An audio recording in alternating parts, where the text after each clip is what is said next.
Olá pessoal, vamos esperar a turma chegar.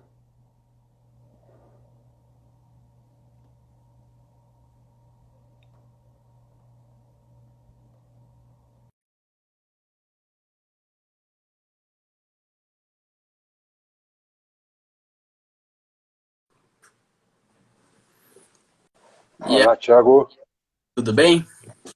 tudo bem você? Tudo tranquilo. Como é que tá o tempo aí em São Paulo? Olha, ontem estava um forno, hoje a temperatura já diminuiu um pouco, mas eu Ah, imagino que aí no sul o frio deve estar presente, não? tava um calorzão aqui, aquele calor de bafo mesmo, de Ah, umidade. também? E aí É. mas daí veio um temporal com tudo, caiu o mundo essa madrugada. E aí agora ficou um friozinho. Ah, é? Não, aqui continua quente aí. Melhor assim do que umidade. Eu odeio aquele calor de umidade que tu fica suando parado até.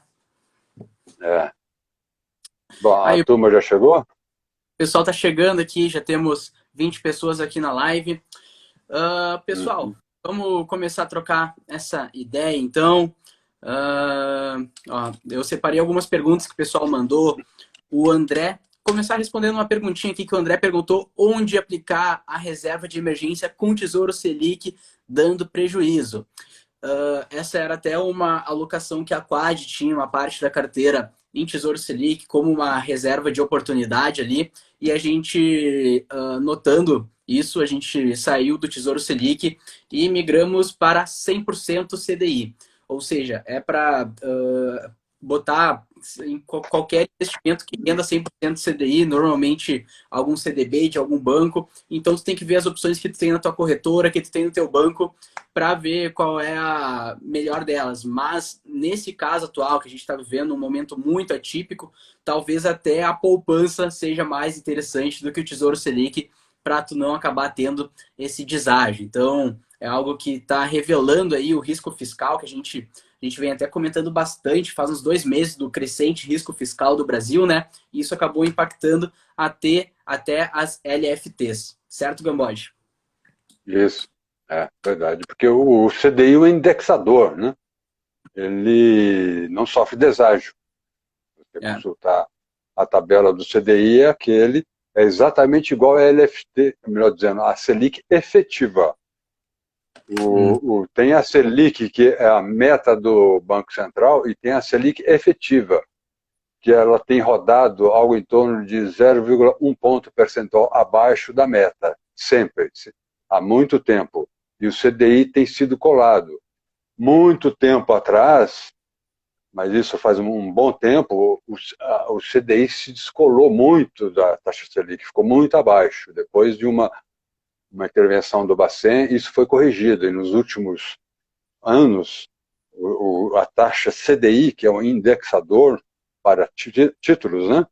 Debentures, por exemplo, ela segue, esse indexador segue exatamente a Selic efetiva, não é LFT. LFT é Selic mais ou menos um deságio. Muita gente É, fala que tem um componente de renda fixa. Não, não tem. Tem um ágio e um deságio. Isso hum, é o que é tecnicamente correto, né? aham. Aqui também perguntaram sobre as nossas operações com opções de curto prazo. Por que a gente faz elas se o método não é só focado no médio prazo?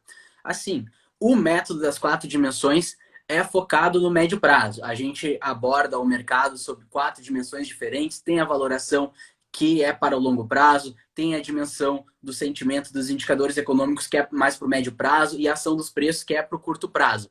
Mas então, nossa abordagem foca normalmente quando a gente vai fazer um investimento, quando a gente decide vamos comprar ações, vamos aumentar a exposição em dólar ou exposição ao euro ou em algum outro ativo. A gente faz com foco nas 4 dimensões, com foco no médio prazo, mas eventualmente também a gente faz algumas estratégias de opções no curto prazo que não seguiam necessariamente pelo método. A gente simplesmente acha alguma estratégia de curto prazo interessante de se fazer com algum ativo que esteja com uma assimetria boa e aí a gente monta ela. Mas lembrando que isso é só um plus, digamos, que a Quad oferece aos seus membros, que a gente tem 3 carteiras. A gente tem a carteira USA, que é uma carteira para quem gosta de dolarizar todo o seu patrimônio. A gente tem vários membros que residem no exterior, na Europa, nos Estados Unidos, no Canadá. Então, a gente tem essa carteira USA para esses investidores residentes de fora ou que eventualmente moram no Brasil, mas gostam de dolarizar todo o seu patrimônio.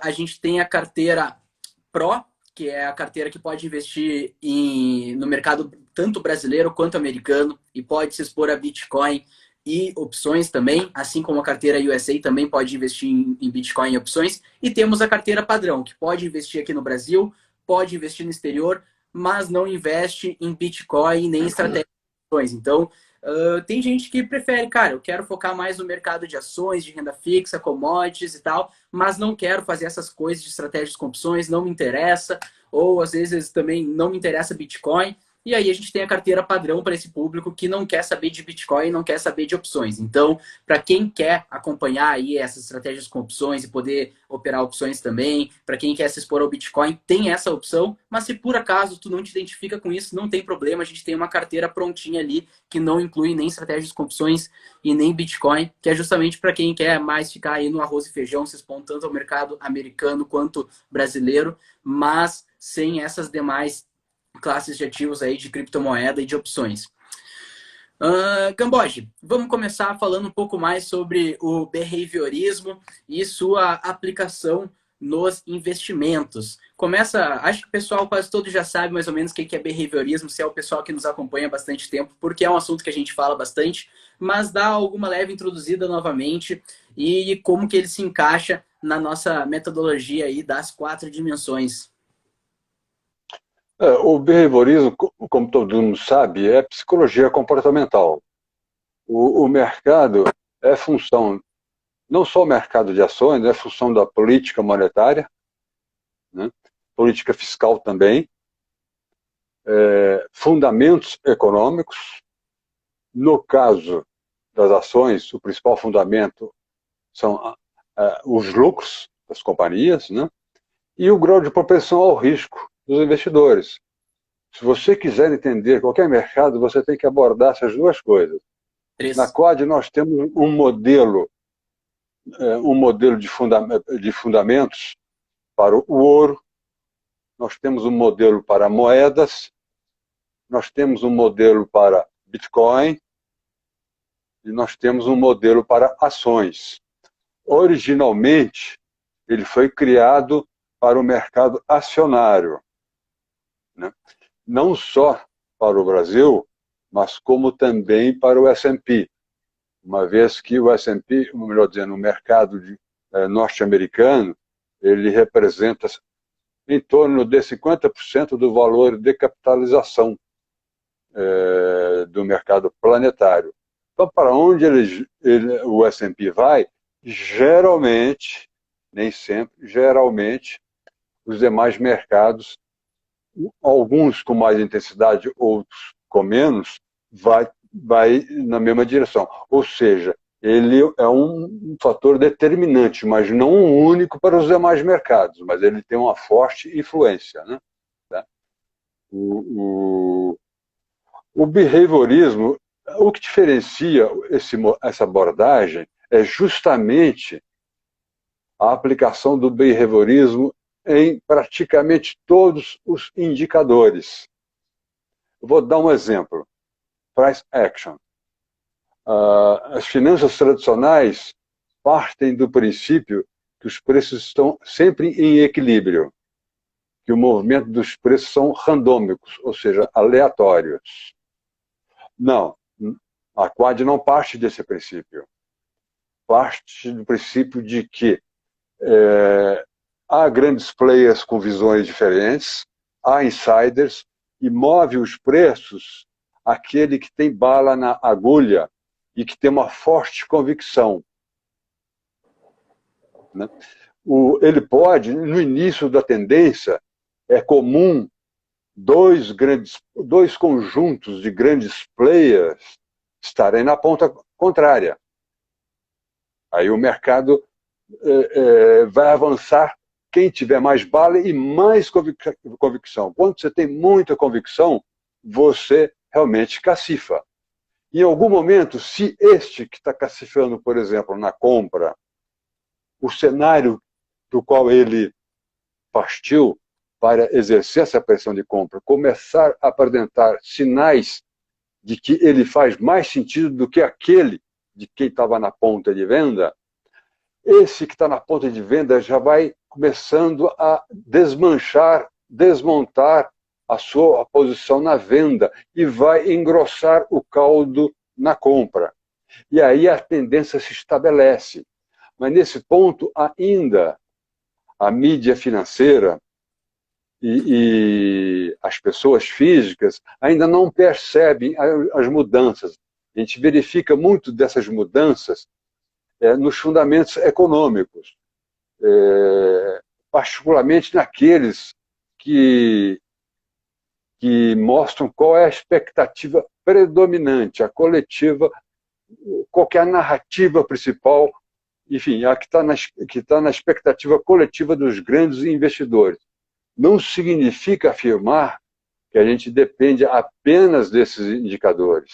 Tem aqueles indicadores convencionais, que são os indicadores antecedentes, né? Eles podem ser fruto de sondagens, eles podem ser fruto de uma estatística, né? Eu cito muito os arquitetos, a Receita de Arquitetos antecipa os investimentos no mercado imobiliário comercial. Por sua vez, o mercado imobiliário residencial antecipa o comercial em 3 trimestres nos Estados Unidos. Deve antecipar aqui também, mas aqui nós não temos tantas estatísticas para corroborar isso, né? Enfim, o price action, então, a formação de preços é puramente behaviorista. Na parte dos fundamentos, muitos dos indicadores que seguimos são fruto de expectativas. Você pode questioná-las? Pode. Eu já questionei. Por exemplo, no final de 2007, eu vi a economia americana, percebi que a economia americana já estava entrando em recessão. As expectativas de lucros estavam caindo. O mercado de trabalho já apresentava sinais de que estava se enfraquecendo, né? O estresse financeiro começou a surgir. O que é mais do que isso? Todos os fundamentos. Na parte final ainda, isso eu comecei a perceber em junho, julho. O mercado entrou numa fase de volatilidade, tem aquele ditado, volatility kills the trend, ou seja, a volatilidade antecipa a inflexão na tendência. Chega outubro, o volume desaparece, o mercado sobe seletivo e se esgota no dia 11 de outubro. Por exemplo, eu procuro não usar um único atributo nos fundamentos. Tem que haver uma convergência. Não se deve nunca, jamais, botar muito peso num certo indicador. Um dia ele vai falhar e te deixar na mão. Então, sempre que você tem mais de um atributo convergindo, cuja sinalização esteja convergindo, aí sim você parte para quê? Você olha o sentimento, você olha a valoração. A valoração, geralmente, ela é importante quando está nos extremos. Quando está nos extremos, ela está sinalizando que está se aproximando um bull market longevo ou um bear market prolongado, dependendo se está muito caro ou se está muito barato. Isso, né? Na valor behaviorista.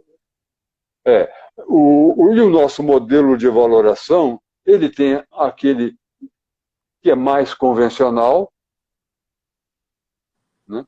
Que é o modelo do múltiplo, que é o índice PL, que é função taxa de juros, estresse financeiro, inflação, mas tem um modelo muito mais interessante, que é o behaviorista, porque quando ele estabelece um sarrafo, É aquele ponto. O que eu quero dizer com isso? Por exemplo, em dezembro atingiu-se o maior percentual de papéis alocado nas carteiras dos investidores finais. Apesar dessa recente alta, em junho, porque o modelo, a frequência é trimestral, em junho ele não fez uma nova máxima em termos de percentual, porque houve muitas emissões do governo federal, das companhias, de títulos securitizados das famílias, títulos hipotecários, houve muita emissão. Então, a despeito da valorização do estoque das ações, não foi suficiente para que esse percentual aumentasse. Então, dezembro continua com o sarrafo, ou seja, ele está dizendo o seguinte: nos próximos 10 anos, um mercado que vinha numa velocidade, num ritmo de crescimento anual elevadíssimo, vai dar uma freada em algum momento para algo em torno de 1%. Ao ano. Isso ao ano. Isso o S&P retorno total. Se você quiser, esse S&P retorno total, ele não é muito disponível, eu não sei. Eu particularmente, eu calculo o meu, cuja base vem desde 1928, ele é interessante porque, como o S&P é o que mais é mais olhado e tem a cotação diária, você pode ter uma ideia também da rota dele e o quanto ele pode crescer. Para isso, você, obviamente, tem que retirar os dividendos que são reaplicados no S&P retorno total. Obviamente, aí você faz um pouco de hipóteses. Você pode trabalhar com a média dos últimos 10 anos e vai atualizando essa média. Não vai fazer grandes diferenças. Então, você também pode ter uma ideia da evolução do S&P, né? O que ele está dizendo é que vem uma freada. Vem uma freada muito forte. Deixa eu explicar para o pessoal, então, dar uma resumida no que o Gamboge está explicando aqui. Então, galera, vocês viram que o Gamboge falou que basicamente são 3 fatores que movem o mercado de ações e nosso método, sempre os indicadores e tal, é tudo para a gente entender um pouco mais sobre esses fatores. Quais são? O que move o mercado de ações? Política monetária e fiscal. Então, o que engloba nisso? É a política de juros, baixa taxa de juros, sobe taxa de juros, política fiscal que a gente está vendo aqui no Brasil, grande risco fiscal e que tem abalado os mercados. As expectativas de lucro, e olha como a gente fala, não é o lucro em si, são as expectativas de lucros que movem o mercado. Porque, cara, não é o lucro que está ali na tela hoje, o lucro desse trimestre, que é o que move o mercado, mas sim o que o mercado está vendo. Então a gente gosta muito de olhar para as expectativas de lucro. Toda semana ali na Quad a gente mensura ali nos relatórios a expectativa coletiva de lucros para o SP500, para o Ibovespa, porque isso é um dos principais triggers do mercado, uma das principais coisas que direciona o mercado. E também a propensão ao risco dos investidores, porque às vezes, independente da política monetária, independente das expectativas de lucro, tem vezes que as expectativas podem estar paradas e caindo, mas, por exemplo, a propensão ao risco aumentando, os investidores mais eufóricos, a bolsa continuar subindo. Então, basicamente, são esses 3 fatos: propensão ao risco dos investidores, expectativas de lucros e política monetária e fiscal. E aí, a partir disso, a gente analisa o mercado sob 4 dimensões, então, com um enfoque muito behaviorista. A gente utiliza indicadores de tudo quanto são filosofias, digamos assim, mas o foco, a maior parte da nossa abordagem são com indicadores behavioristas, que extraem algo da psicologia comportamental. Então, a gente... os dias notáveis, por exemplo, é lá do price action. E tu deve pensar, cara, mas o que o price action, o que a ação dos preços tem a ver com behaviorismo? Cara, os dias notáveis, eles mostram a convicção na compra por parte do smart money, por parte dos big players. Então, a gente analisando esses algoritmos, os dias notáveis, quando são registrados, a gente já sabe, opa, a gente vê que os grandes players estão ou entrando com força ou se retirando com força no mercado. Então, a gente já está conseguindo, de certa forma, mensurar o que se passa na cabeça deles por base desse indicador. Então, acaba que tudo é um pouco behaviorista. Por exemplo, o nosso modelo behaviorista de valoração, que é o que o Gamboge estava comentando com vocês. Ele analisa a valoração do mercado norte-americano, mas também acaba se adaptando um pouco ao mercado brasileiro, porque o mercado norte-americano ele é meio que o carro-chefe aí que guia todos os outros mercados de ações. Então, alguns mercados podem se descolar um pouco dele, às vezes mais, se tem algum país com um problema muito próprio, como o Brasil teve aí nos últimos anos, mas, em geral, o resto dos mercados vão meio que a reboque do SP500. E o que o Gamboge estava vendo ali no modelo behaviorista? Basicamente, ele mostra a quantidade de ações no portfólio dos investidores. E a tese desse modelo é que quanto mais ações existem no portfólio, na carteira dos investidores, menor é o retorno no longo prazo do mercado acionário. Então, a gente tem uma base de dados que tem mais de 70 anos. Lá, desde 1950, a gente acompanha esse indicador com uma eficácia monumental e, a partir dele, a gente consegue projetar o retorno do mercado acionário americano, do SP500, nos 10 anos seguintes. E o que esse modelo nos dizia em dezembro de 2019? Tinha tanta ação na carteira dos investidores, eles estavam tão alocados em ações que o retorno projetado para os 10 anos seguintes, ou seja, de dezembro de 2019 a dezembro de 2029, seria 1% ao ano para o SP500 retorno total, que é o SP500 normal, com reaplicação dos dividendos. Já como o SP500 ele dá mais ou menos 1% de dividendos ao ano, o dividend yield dele é de 1% mais ou menos, então se o SP500 retorno total está projetando um retorno de 1% ao ano nos próximos 10 anos, o SP500 normal, que é o índice que todo mundo olha, sem os dividendos ali, está projetando um retorno nulo, ou seja, provavelmente em 2029 a gente vai estar com o SP500 por volta de 3.400, 3.500 pontos, que é o que a gente está agora. E isso é algo muito ruim, né? Não é o que a gente queria estar falando aqui para vocês. A gente queria estar aqui falando, não, o mercado está super bom, é só comprar, está tudo extremamente barato, mas essa não é a realidade, pessoal. Então, o que a gente viu nos últimos anos, e nosso modelo detectou também esse grande rally de alta, né? A valoração mostrou que estava extremamente barata ali em 2009, mostrando que havia um grande rally de alta de 2009 a 2019, vem um grande rally mesmo. O mercado acionário deu muitos bons retornos, simplesmente bastou comprar boas empresas a bons preços, sempre, todo mês que cai salário, fazendo um aportezinho, que quem investiu assim no mercado norte-americano teve grande sucesso nessa última década, só que a gente está vendo que dessa década, agora de 2020 a 2030, o cenário vai ser muito mais diferente, a gente vai ter 1 ou 2 bear markets fortes aí pelo meio do caminho, e quem simplesmente comprar esse não vai ter retorno nenhum. Então, se vocês duvidam, às vezes as pessoas não estudaram o mercado de ações, o histórico dele para ver isso. Mas se vocês pegam, por exemplo, botem o gráfico do SP500 de 2000 a 2010. Vocês vão ver que de 2000 a 2010 passou 10 anos e o mercado deu um retorno negativo. E basicamente o que a gente vai ver de 2020 a 2030 é algo muito similar, o mercado acabando passando 10 anos aí sem dar ganho nenhum. Mas lembre-se, pessoal, isso é no longo prazo. Até lá, pode ser que o mercado suba bastante, depois caia bastante, depois suba bastante de novo. Então, por isso que a gente tem que estar atento e tentar tirar proveito desses zigue-zagues que vão acontecer demais nessa década e que promete ser uma década de muita volatilidade.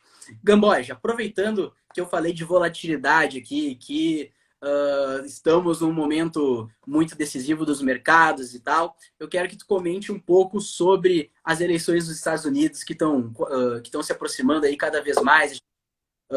Tá vendo uma polarização muito grande aí na política. Agora o Trump pegou Covid, né? Mais uma coisa que vai gerar mais volatilidade ainda nos mercados. Eu vou pegar uma aguinha rapidinho, eu esqueci de encher meu copo em 5 segundinhos, mas já pode ir comentando aí com o pessoal. Estou voltando em 5 segundos.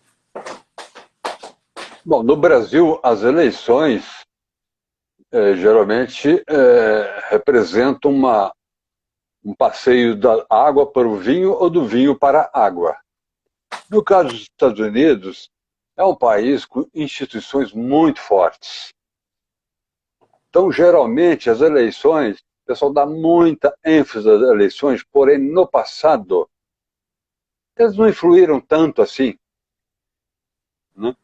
Eu sempre digo, quem senta no trono lá nos Estados Unidos tem seu traseiro moldado pelas instituições. Né? Entretanto, tenho observado que o Partido Democrata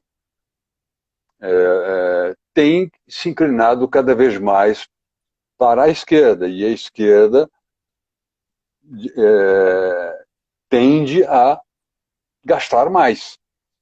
É a esquerda que abraça a teoria de que déficits não importam, não são os republicanos. Né? O importante para mim ali é ver as duas casas, a Câmara e o Senado. Se houver um equilíbrio, um partido dominar uma casa, a Câmara será inteiramente renovada. Se os democratas continuarem controlando a Câmara, mas os republicanos o Senado, o poder vai estar mais ou menos equilibrado, porque o Senado pode barrar eventuais desatinos da Câmara. Né? Biden, se vencer, ele é um sujeito muito mais moderado. Ele está mais para o centro do que para a esquerda. Ele vai ser, obviamente, fustigado pelos mais radicais da esquerda lá no partido, que tem aumentado o seu número. Né? No caso de Trump, para o mercado, o melhor cenário seria a vitória. Isso eu não estou falando, não estou tocando em ideologia, não digo qual é a minha preferência, eu estou apenas me referindo ao mercado. Né? O mercado, obviamente, prefere Trump. Né? Alguns diriam que seria melhor ainda se levasse as duas casas, mas nos Estados Unidos convém, o mercado se sente mais confortável quando o poder não esteja excessivamente concentrado nas mãos de um partido. Então, seria bom ter pesos e contrapesos. Um partido controla uma casa e outro a outra. No caso de 2016, o mercado aplaudiu Trump e as duas casas em poder dos republicanos, porque Trump já prometia uma reforma fiscal, né, que levou a alíquota efetiva das empresas para o seu nível mais baixo nas últimas décadas. Né? Mas, tirando essa circunstância especial, geralmente o mercado prefere um equilíbrio de poder nas duas casas. Eu vejo, então, um certo viés negativo no caso do Biden e a manutenção das duas casas, melhor dizendo, mantendo o status quo nas duas casas, republicanos no Senado e democratas na Câmara, né? E o pior cenário seria se os democratas levassem tudo. Né? Aí esse aí poderia causar um estrago enorme no mercado. Todavia, não é o cenário mais provável, embora nada se pode afirmar. Né? E está até um pouco difícil de ver alguma sinalização do mercado. Em 2016, eu comecei a desconfiar das estatísticas quando eu vi o peso mexicano se desvalorizar das pesquisas. Que é uma estatística, né? Quando eu vi um mês antes, ou talvez um pouquinho mais, o peso mexicano se desvalorizar e se acentuar à medida que as eleições se aproximavam. Então, aquilo ali me fez com que suspeitasse das pesquisas. Não que eu tivesse cravado, não dá para cravar, né? nesse momento, o mercado de ações ele costuma antecipar. Entretanto, nós vivemos um mercado tão atípico, né? Nós tivemos uma profunda queda, uma queda em V, né? Uma queda acentuada, aguda, uma reação em V, né? Sem nenhuma folga, né? Sem nenhuma contra-reação significativa, e agora é natural uma correção, né? Então, essa circunstância especial me coloca um pouco em dúvida se o mercado de ações será um bom sinalizador. Na sexta-feira, eu observei que o setor de mídia digital, que tem um ETF, que é o XLC, sofreu bastante com essa notícia sobre o Trump, que foi contaminado pelo Covid-19, né? Entretanto, não está muito certo para mim se é somente os democratas que estariam propensos a fazer uma regulação nessas empresas. Eu já li pesquisas entre os eleitores republicanos e os democratas, os eleitores republicanos e aqueles inclinados, eles defendem, eles acham que a mídia digital tem muito poder.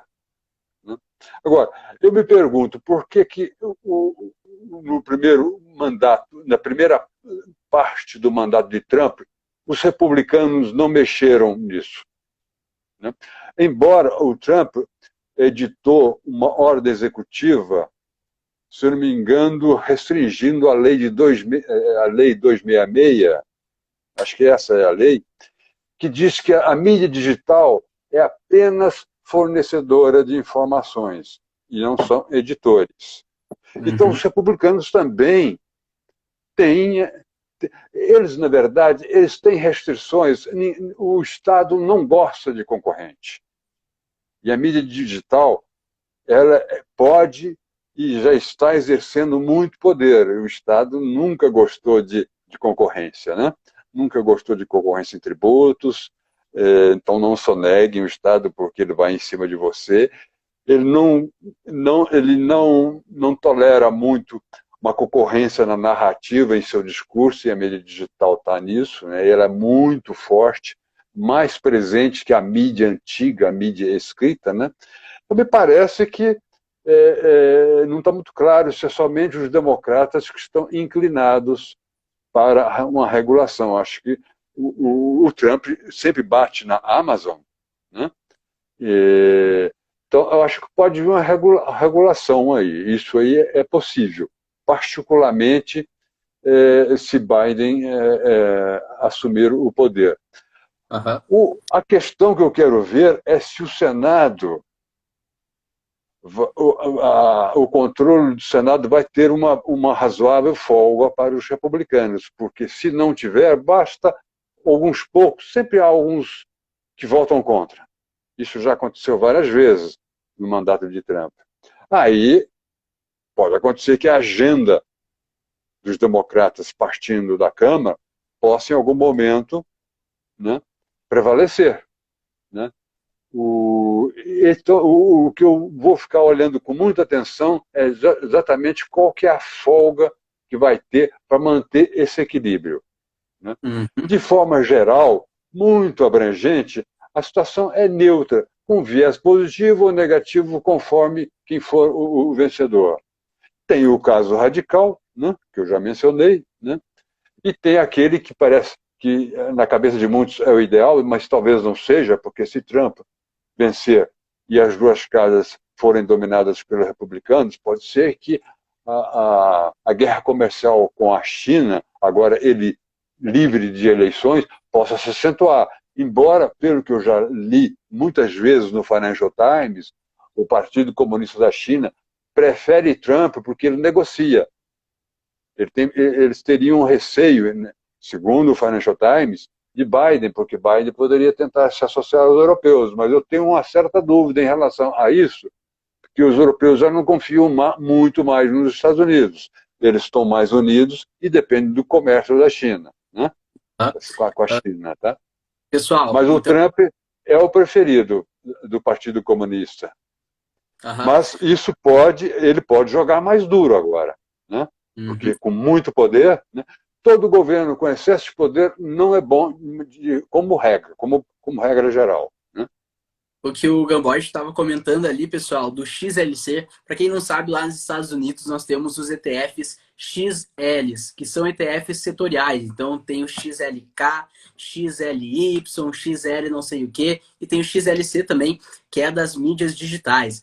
E o Gamboge, como ele sempre fala, o mercado ele antecipa com uma boa taxa de acertos as eleições, né? Porque a gente botando grana ali o próprio smart money, muitas vezes, com boas informações, entrando forte no mercado. Então, a gente consegue, muitas vezes, ver pelo movimento dos preços dos ativos quem vai vencer. É um indicador muito mais interessante da gente olhar do que as pesquisas, porque as pesquisas tu não sabe se as pessoas estão manipulando ou não. Enfim, e ali no mercado tu vê a própria expressão dos preços, os próprios investidores botando muito dinheiro, apostando num cenário ou não. Então, ele deu exemplo ali que em 2016 o peso mexicano começou a se deteriorar um mês antes do resultado das eleições, o que mostrou que o Trump provavelmente venceria, né? Porque vocês se lembram que essa parada ali do Trump com imigração era muito forte ali no primeiro mandato, principalmente ali que ele queria construir um muro e tudo mais. Então, a gente vê que o mercado normalmente antecipa, e onde é que o Gamboge está olhando agora?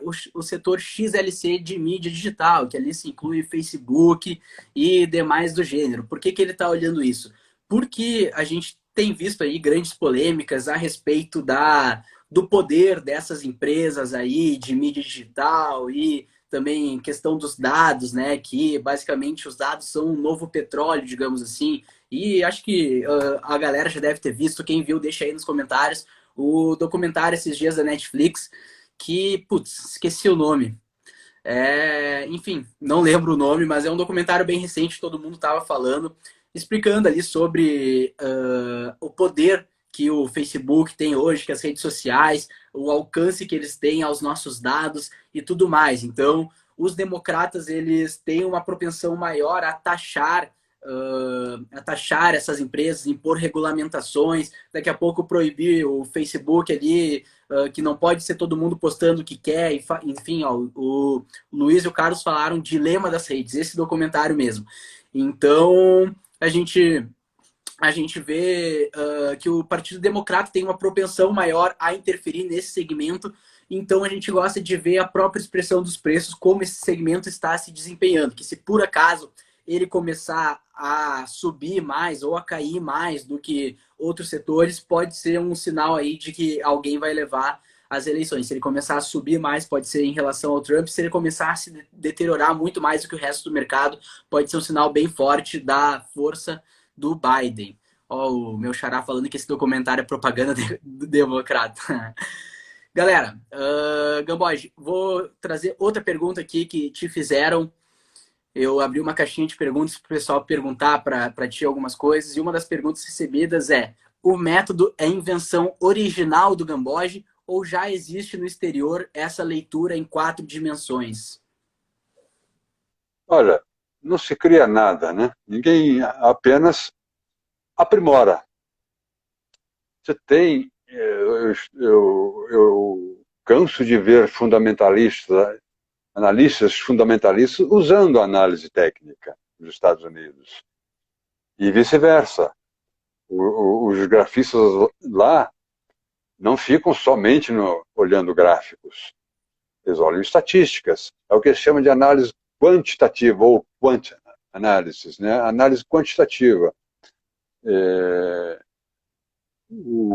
O que inexiste lá e que eu nunca vi foi uma abordagem com forte dose do behaviorismo, que incrivelmente é desprezado, inclusive nos Estados Unidos. Somente uma universidade dos Estados Unidos ensina o behaviorismo em finanças, que é Yale, e cujo professor, que é conhecido de todos, é Robert Shiller, que escreveu aquele livro, se não me engano, no início de 2000 ou no final da década de 90, Exuberância Irracional, que acho que foi uma expressão que o Greenspan adotou em 1966. Né? Uma ocasião eu li que o MIT começou a contratar alguns behavioristas. Por exemplo, agora no Brasil, nenhuma faculdade no Brasil aceita o behaviorismo. Nenhuma. Não tem exceção. Exceções, melhor dizendo. Não existe. Você vai na FGV, vai no IBMEC, vai em qualquer faculdade de finanças, behaviorismo é palavrão. Né? Então, o que tem de diferente? Primeiro, o behaviorismo ele predomina. Segundo, não há abordagem nenhuma que tem postulados e axiomas que eu tenho que seguir rigorosamente. Tem a carta magna do método. Isso eu nunca vi, isso inexiste. Eu, pelo menos, não é do meu conhecimento. O que eu posso dizer é que muitos indicadores ali, obviamente, eu busquei no mercado, mas filtrei aqueles que atendiam essa abordagem behaviorista. Por exemplo, o modelo de valoração, ele não é meu. Eu já tinha lido a respeito, e eu achei muito interessante, num livro de um corretor em 1920. Naquela época, quando você se instruía importando livros. Né? Eu sou dessa época, né? Antes da internet. Né? Um desses livros que eu importei, eu li a respeito, achei a ideia maravilhosa e comecei a pesquisar sobre isso. Né? Então você vê, mesmo nos Estados Unidos, só uma universidade top que abraça o behaviorismo em finanças.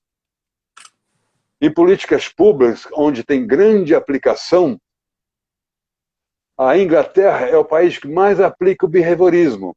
Eu leio muito textos a respeito de políticas públicas inglesas para aprender mais sobre o behaviorismo. Ele dá uma dica de como você vai transmitir uma mensagem para a sociedade, né? Onde você atinge o nervo. Né?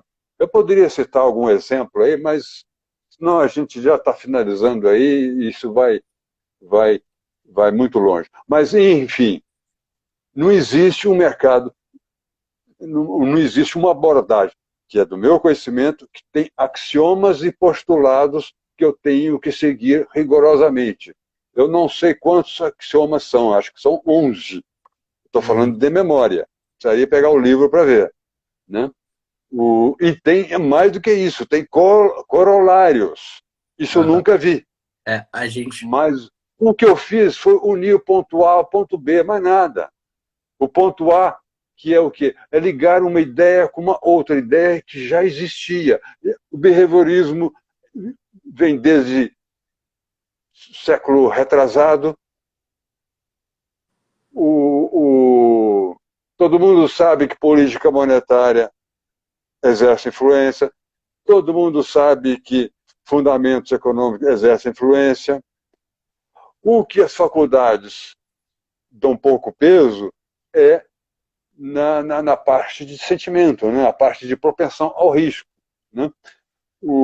Mas tem muitos corolários, muitos postulados que eu não vejo lá fora o pessoal percorrer cada um desses axiomas ou postulados, como queira chamar, para então chegar a uma conclusão. Isso, para mim, eu não vi.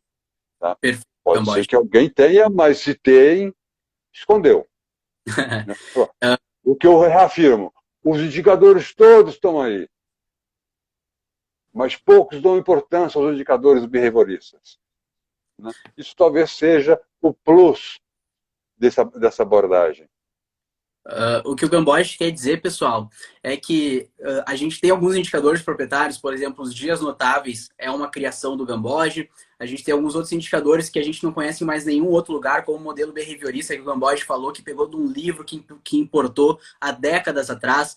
e nunca mais viu ninguém aplicando. A gente não conhece ninguém aqui no Brasil que tenha esse modelo behaviorista. Então é quase como se fosse uma exclusividade da Quad aí.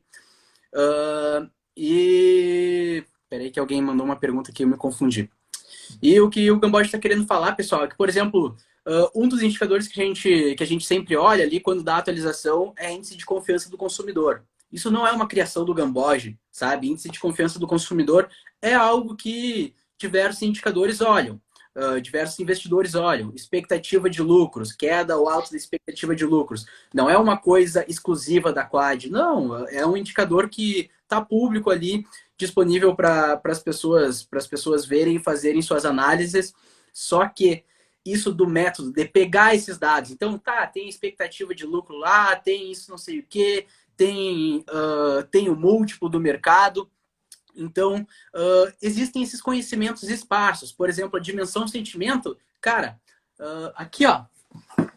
Quem conhece esse livro aqui, o mais clássico, Investidor Inteligente, do Benjamin Graham, tem uma frase que ele fala que é muito famosa, que é compre aos sons dos canhões e venda aos sons dos violinos.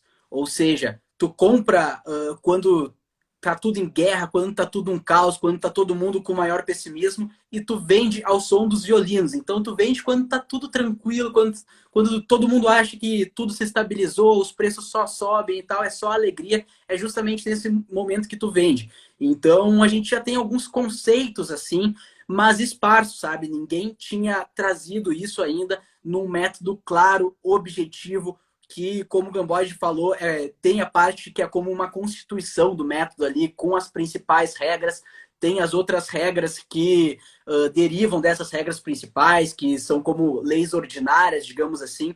Então, ninguém no mundo tinha botado isso, organizado todo esse conhecimento esparso, tudo isso, e botado num método que se comprova aí muito bem no mercado. Então, isso aí tem que ter muito cuidado, que às vezes até algumas pessoas podem querer falar, a gente já viu gente falando, não sei o que, isso aí é escola clássica dos hedge funds. Cara, bota no Google escola clássica dos hedge funds. Não existe isso.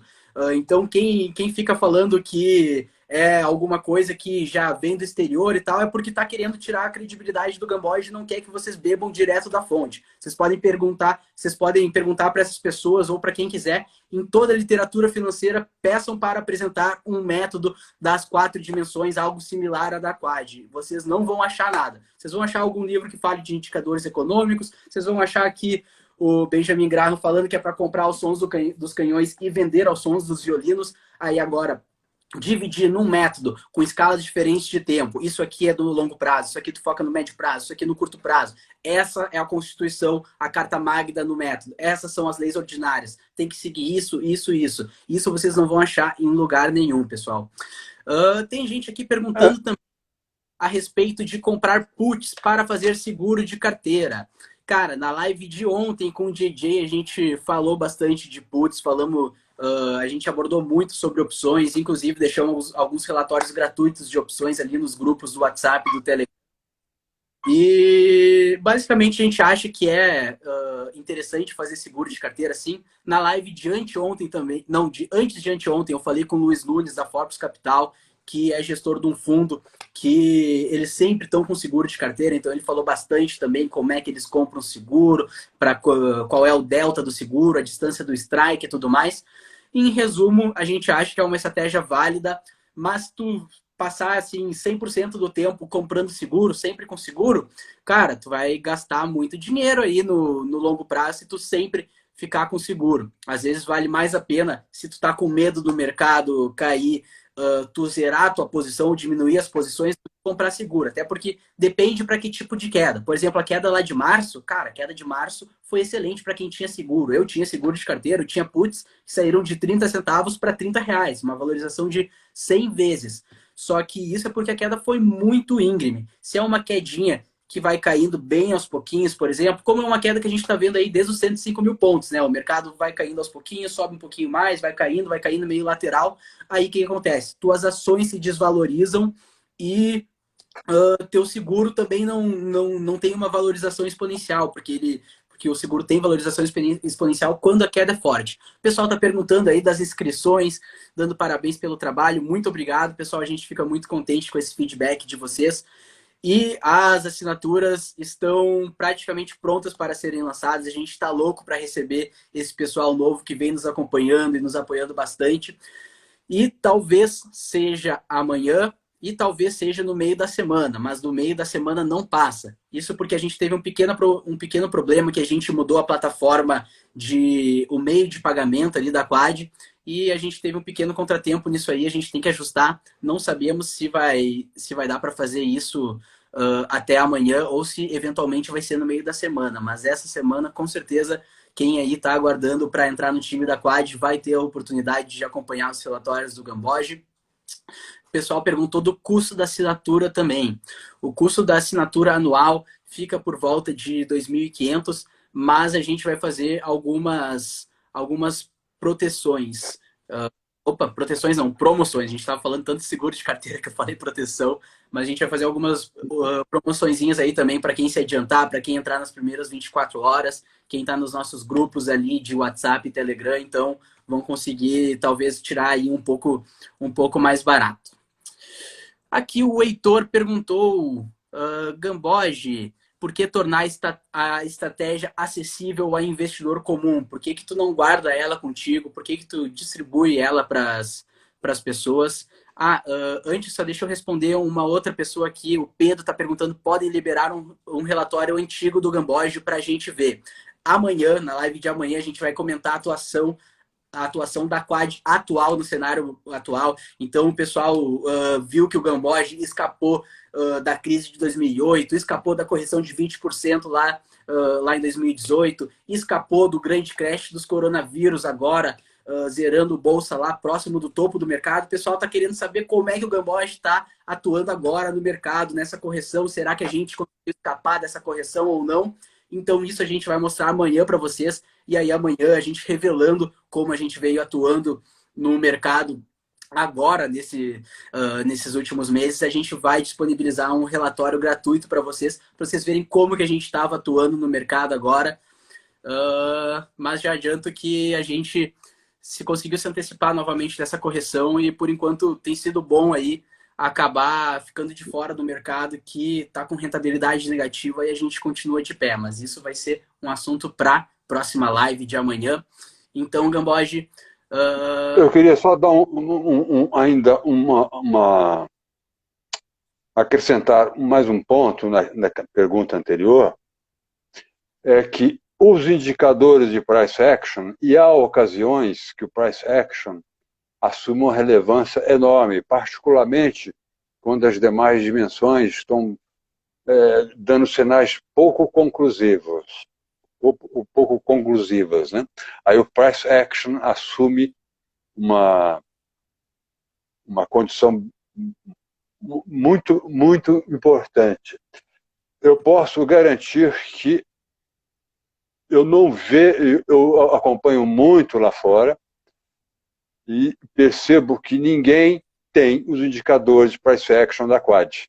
E eles são fantásticos, né? Modéstia à parte. Ninguém tem. Só adiantando um pouquinho, entre 105 até fazer o breakdown do 97,6, é isso, Thiago? Aí, 97. Houve 5 dias singulares ou mais, se eu não me lembro bem, que mostrava que o mercado estava distribuindo. 5 é muita coisa. E nesses 5 dias, ou era de forte baixa, depois com reações, forte baixa que eu chamo dias singulares, dias notáveis, dias de consenso de alta, de baixa e de dissensão. E todos esses dias, não teve nenhum dia de consenso de alta, quando ele superou os 97,6 lá em junho, e foi até o 105, não teve nenhum DCA, que dentre todos é o mais importante, dos dias singulares. Nós temos também um indicador que é fantástico, que ele acusou uma correção no S&P no topo, no dia 2 de setembro. Eu no Instagram, à noite, quando eu acabei de levantar os dados, Portanto, na madrugada do dia 3, eu botei no Instagram, Telegram. desculpa, no Telegram, e coloquei na nossa comunidade, no Facebook, que vai ser transferida para o site, a mensagem sobre a indicação desse indicador. Ele, obviamente, ele não diz que a correção começaria no dia seguinte, mas diz que é iminente. Calhou dele de ser no dia seguinte. Não conte com isso. Galera. Ele apenas deu um forte alerta. Né? Os indicadores de price action da Quad são únicos e eu não vi nada igual no mercado. Pessoal, se por aqui... As ideias também são retiradas. É tudo uma questão de pegar o que estava disponível na literatura e você ligar A com B. Só que ninguém ligou A com B. Então, se é para ter algo bem original, é o price action. O restante, indicadores de sentimento, por exemplo, tem as pampas aí. Eu prefiro alguns. Indicadores econômicos estão todos aí. Indicadores de expectativa estão todos aí. Mas outro dia eu estava assistindo um vídeo onde um tesoureiro estava menosprezando esses indicadores de expectativas. Tomara que continue. E é um veterano, hein? Não tem a menor noção de behaviorismo. Os indicadores, que outra dimensão que nós temos aí, o Thiago? Price action é inteiramente behaviorista. Fundamentos, eu já falei, tem aí tudo. Gosto muito de fazer, só para encerrar aqui, porque o Thiago possivelmente vai ter recados, fazemos muito também análise de outros mercados, análise intermercados e também de outras bolsas. Só para ser muito rápido agora, eu vou falar mais 30 segundos. A crise asiática em 96 foi possível antecipar porque 4 países da Ásia estavam em congestão enquanto os demais mercados estavam subindo e eles fizeram um breakdown simultâneo. Outra, em janeiro de 2016, e eu não vi nenhuma newsletter dizendo mandar comprar, eu deixei isso registrado, porque um dia eu podia precisar, o mercado da Rússia começou a subir. 30% do PIB da Rússia é petróleo. Os indicadores de expectativas no Brasil começaram a fazer uma flexão para cima. Os indicadores antecedentes compostos do Conference Board para o Brasil, idem, bem até com antecedência, em outubro. Mas esse de expectativa e o mercado da Rússia, de ações, né, estava sinalizando que aquilo ali poderia ser o fim de um ciclo de baixa de commodities. E o Bovespa dolarizado é muito dependente das commodities metálicas. Né? Então a gente faz